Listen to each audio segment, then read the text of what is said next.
高雄莲池潭进前有真侪龟伫车路放教死，因为即马是龟的生产期，因会爬起来生卵。经过当地里长甲因争取，目前伫咧莲池潭遮呢已经有说20地过示牌，要停车驾驶经过遮速度就要放较慢。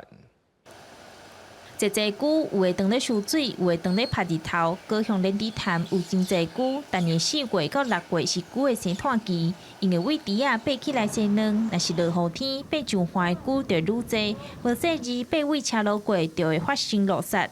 里长是真毋甘，向市府争取设1地过示牌，车道双边拢有，总共有20个。奇怪，怎来向阳出现这个牌啊？是毋是真正有乌龟的出现？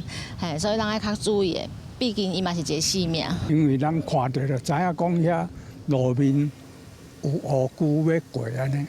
因为过去捌有民众甲鱼仔、甲龟放生伫莲池潭，造成龟的数量愈来愈侪。里长表示讲，过去1个月上侪有2-3只龟因为落雪死亡。毋过提醒驾驶爱注意龟的过失，为去年8月设置到呾，也未发生龟互落雪的情形，效果确实袂歹。一个月之内捌有3遍4遍安尼。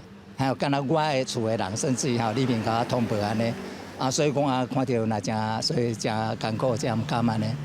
也参比赛比例差起来说差太多了，是真正可能大家都有咧注意安尼。里长表示讲，过去也捌发生过骑乌多摆民众因为搞着龟煞来累惨，里长嘛建议市府未来当做一个浮洲，互龟生卵，因着袂黑白走，爬去车路顶悬来保护驾驶甲龟。记者钟义辉、邱兆勇高雄报道。